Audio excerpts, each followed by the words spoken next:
Cuma kalau soal belajar, kita di sana bukan cuma kelas, tapi kita juga magang.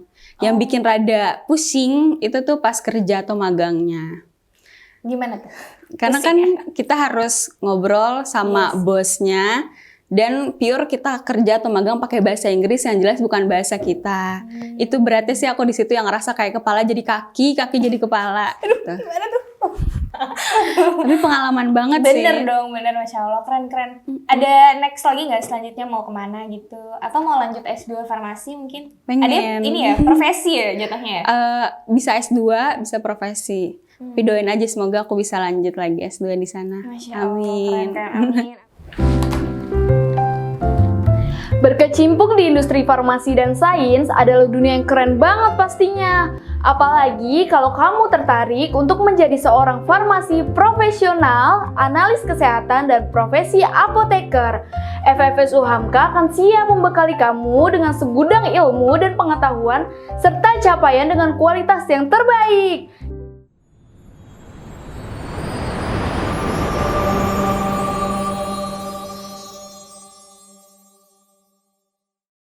Halo semuanya, kembali lagi di YouTalk Podcast, UHAMKA Talk Podcast.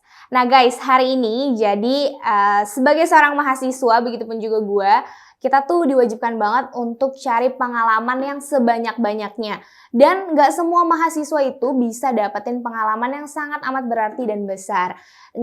Kayak yang ada di samping gue nih. Jadi boleh dong silakan dikenalin, ini by the way dari mahasiswa UHAMKA juga, jurusannya dari farmasi. Coba silakan kakak dikenalin nama, prodi dan lain-lain. Halo, nama aku Nabila. Aku dari Prodi Farmasi UHAMKA yang ada di Buaran. Agak jauh ya kesininya. Semangat ya. Dari semester berapa? Aku semester 7. Sekarang semester 7 ya berarti. Nah guys, jadi kita tuh sekarang akan ngebahas tentang Nabila ini pernah student exchange ke Hungaria. Wow, keren banget. Boleh dong diceritain waktu itu lagi semester berapa? Terus gimana kok bisa awal mulanya kepilih? Silakan di-sharing. Ya aku itu pas lagi semester 5 sih, posisinya lagi jatuh-jatuhnya, lagi putus cinta. Aku lagi banyak banget masalah deh. Lagi putus cinta tapi langsung ke Hungaria. Itu gimana ceritanya? Ya boleh sih, bagus, nggak apa-apa ya. Galaunya galau yang positif ya. Iya. Boleh dicontoh nih guys. Lanjut silakan. Karena di situ mikirnya, gue mau bukti nih ke mantan gue Ah, kalau dia iya. bisa. Setuju. Nah di semester 5 juga aku posisi lagi banyak ikut-ikut lomba. Sekaligus ikut exchange. Karena emang dari lama tuh pengen banget ke luar negeri. Dan aku belum pernah naik pesawat sekalipun. Okay. Jadi emang aku selalu nulis diary. Aku tulis lah di situ mimpi-mimpiku. Salah satunya adalah naik Keluar pesawat. negeri. Oh. Tapi maunya dibayarin. Oh ya. Terus maunya bukan buat jalan-jalan, tapi maunya buat pendidikan keluar sana. Akhirnya iseng-iseng nyarilah student exchange. Dapatlah dari ISMA Farsi. ISMA Farsi itu Ikatan Senat Mahasiswa Farmasi di seluruh Indonesia.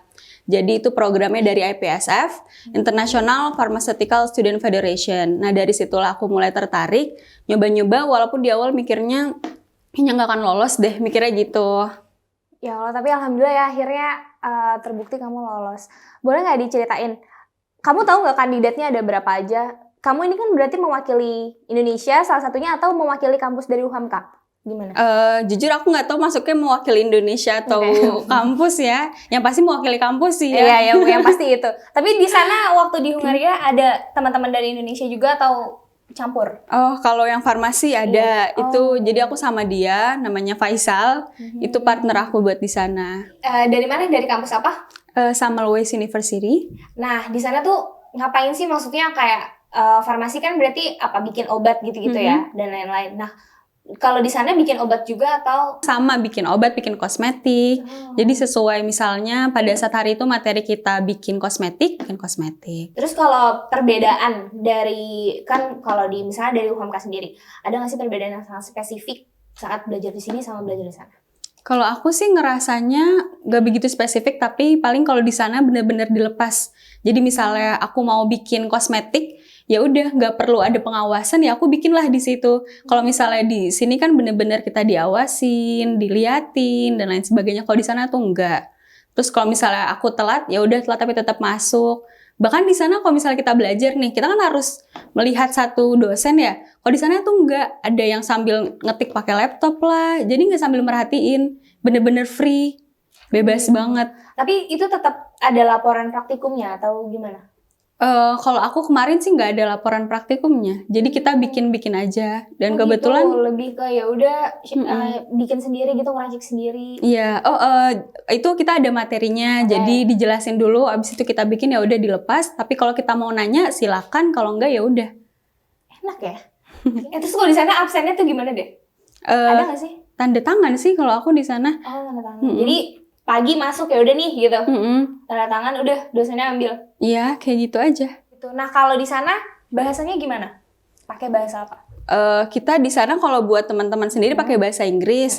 Tapi emang di sana karena orang Eropa sangat menghargai bahasa mereka, jadi mereka pakai bahasa Eropa. Jadi mau nggak mau kita belajar sedikit demi sedikit.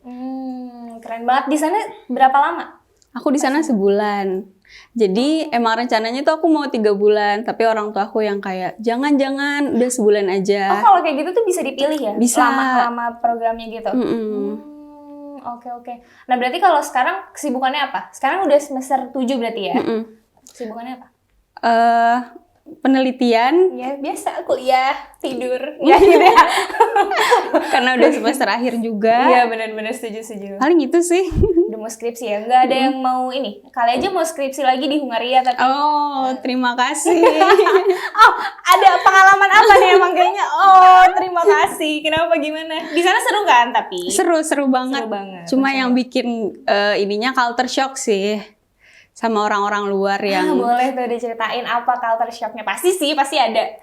Pasti kan budaya di sana, di Eropa kan maksudnya itu berarti, dan budaya di Indonesia itu beda banget. Gimana? Iya, kayak contohnya mungkin hijab kali ya. Iya benar. Kamu pakai hijab ya di sana? Aku di sana tuh pas datang pakai hijab, terus mereka kelihatannya tidak suka dengan orang-orang berhijab.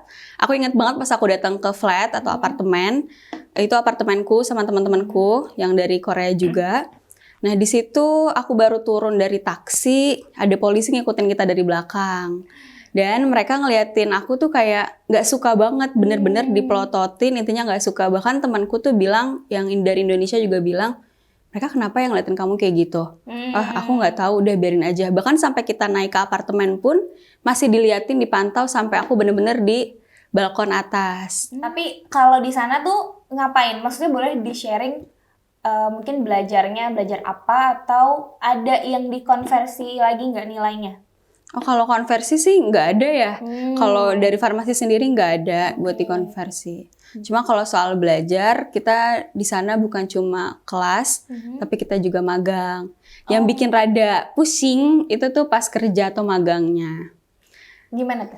Karena kan kita harus ngobrol sama bosnya, dan pure kita kerja atau magang pakai bahasa Inggris yang jelas bukan bahasa kita. Itu berarti sih aku di situ yang ngerasa kayak kepala jadi kaki jadi kepala. Aduh, gimana tuh? Tapi pengalaman banget sih. Bener dong, Masya Allah, keren. Ada next lagi nggak selanjutnya mau kemana gitu? Atau mau lanjut S2 farmasi mungkin? Pengen. Ada ini ya, profesi ya jatuhnya ya? Bisa S2, bisa profesi. Tapi doain aja semoga aku bisa lanjut lagi S2 di sana. Masya Allah, keren. Amin. Terus ada nggak pengalaman, tadi kan pengalamannya ini lebih ke yang pendidikannya. Pengalaman apa yang paling kamu nggak bisa lupain saat di Hungaria? Pengalaman yang gak bisa dilupain. Apa ya, semuanya sih. Semuanya banget malah. Dari awal aku naik pesawat, itu kan pertama kali banget aku naik pesawat. Sedangkan temanku si Faisal ini kan udah biasa. Jadi aku pas awal naik pesawat kayak, ya ketakutan, orang Nora deh. Terus pas di Hungarinya juga orangnya pada tinggi-tinggi, sedangkan aku kecil-kecil di sana. Banyak sih. Banyak banget. Aku penasaran deh, pasti kan ada hambatan-hambatannya kan? Karena pasti untuk bikin paspor dan lain-lain, apalagi mungkin dari UHAMKA sendiri gimana nanggepin kamu yang alhamdulillahnya bisa ke Hungaria? Jadi pada saat aku daftar, itu aku daftarnya 3 negara. Polandia, UK, sama satu lagi Turki. Aku malah nggak daftar Hungaria. Nah di situ UK itu bener-bener orang-orang pinter banget sih, parah. UK itu ya Allah. Dan aku nggak diterima yang UK. Temanku si Faisal juga nggak diterima yang UK. Terus akhirnya yang Polandia aku keterima. Jadi ada 2 negara yang menawarkan ke aku. Itu Polandia sama Hungaria. Kalau Turki kan aku udah nggak interest kan.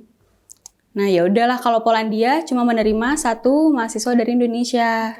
Kalau Hungaria nerima 2. Sedangkan aku nggak pernah naik pesawat sekalipun.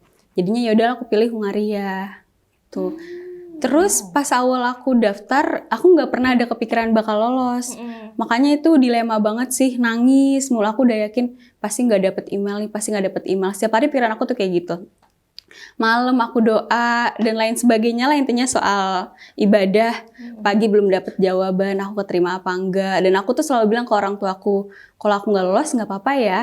Seorang tuaku suka bilang, gak ada kok yang nyuruh kamu buat lolos. Tapi terus gimana tadi belum terjawab. Dari UHAMKA sendiri support apa? UHAMKA ngasih, tapi hanya berapa persen aja. Keren-keren Masya Allah, tapi tetap ditanggung jawab ya berarti? Iya. Oh, keren banget. Keren banget ya bisa ke sana jalan-jalan. Nggak jalan-jalan sih, belajar hitungannya ya. Terus kamu ada apa namanya ya? Hambatan selain apa lagi selain yang tadi? Visa itu susah banget. Aku nangis-nangis itu gara-gara visa. Karena kalau yang visa, kan aku maksudnya visa Schengen ya, tapi tetap harus pakai visa Hungaria. Nah, visa yang Hungaria ini kita dalam seminggu ini cuma Senin sampai Jumat doang, dan dia dari jam 9 sampai jam 12 siang doang. Pada saat kita datang dari jam 8, malah orang visanya itu bukanya dari jam 10. Dan kita harus bayar saat itu juga, harus ke bank, dan nggak boleh transfer, kita harus ke banknya langsung. Pas aku udah kejar-kejaran sama ojek, aku asal manggil ojek di situ. Karena kalau misalnya aku manggil Gojek tuh kelamaan. Aku manggil ojek, Pak mau jadi ojek nggak Pak? Sampai aku kayak gituin. Nanti saya bayar bolak-balik. Udahlah, pas bolak-balik juga ternyata pas udah nyampe nggak diterima. Dibilang, aku dimarahin dulu lah sama orang kedubesnya. Terus disuruh datang lagi minggu depan. Sedangkan waktunya udah mepet banget di situ. Aku inget banget situ aku nangis-nangis terus. Terus temanku bilang si Faisal, nah, kalau misalnya kamu mau lebih dari orang lain, usaha kamu juga harus lebih dari mereka. Jadi kalau misalnya kamu nangis sekarang, kamu kejar-kejaran sama ojek sekarang, gak apa-apa. Justru inilah usaha kamu buat dapet apa yang kamu mau. Gitu. Masya Allah, keren banget, keren. Terus hal apa yang didapetin dari UHAMKA, khususnya kampus farmasi ya, setelah adanya kerjasama program tersebut? Mungkin membawa nama baik ya, karena sebelumnya farmasi UHAMKA belum pernah ada yang pertukaran buat keluar. Tapi berarti setelah adanya kamu ngelaksanain pertukaran itu, lebih banyak lagi sekarang? Udah ada, tapi ke beberapa negara kayak contohnya Afrika, Mesir. Itu di sana tuh ngapain sih? Maksudnya kayak belajar di Jakarta kah? Atau bisa langsung ngasih program ke masyarakat luas? Jadi aku kasih jadwalnya ya. Oh iya, boleh. Silakan. Pas pagi nih misalnya aku bangun, terus dari jam 8 aku kuliah sampai zuhur, abis asar, abis itu aku magang sampai jam 4. Terus pulanglah ke apartemen. Terus istirahat dulu. Nah, malamnya banyak kegiatan sama teman-teman. Entah misalnya kita main ice skating, karena kan aku lagi winter ya. Jadi lagi musim salju. Terus malamnya lagi sometimes kita ke pub buat asik-asikan aja sama teman-teman sampai jam 12-an, jam 1 baru pulang. Oh gitu. Wow. Jet lag gak pas pulang ke sini? Parah, jet lag banget sih. Berapa lama tuh? Berapa ya? 2 minggu, 3 minggu kayaknya. Wow, Masya Allah. Apalagi pas aku tuh pindah dari Indonesia, aku transit di Qatar, itu beda jam lagi. Nah dari Qatar ke Hungaria beda jam lagi. Itu jet lag banget. Kacau. Tapi pengalaman yang sangat luar biasa ya. Coba dong, boleh nih terakhir dikasih kesan-pesannya ke teman-teman. Ya kalau menurut aku, kan pasti banyak orang yang ngerasa kayaknya gue nggak mungkin deh bisa buat keluar. Itu pikiran yang ada di otakku sebelum aku exchange. Kalau menurutku coba dulu aja. Dan kalau emang mau lebih dari orang lain, usahanya juga harus lebih dari orang lain. Jadi nikmati segala proses yang ada. Keren banget, gila-gila gue sampai takjub gitu kayak gak bisa ngomong apa-apa lagi. Gila, Masya Allah keren banget. Semoga kedepannya semakin sukses terus ya Nabila, amin. Oke deh semua, see you, terima kasih yang udah nonton. Jangan lupa di like, comment, dan subscribe YouTube-nya UHAMKA TV. Dan nyalain lonceng notifikasinya biar gak ketinggalan konten-konten menarik dari kita. Dah semuanya, see you.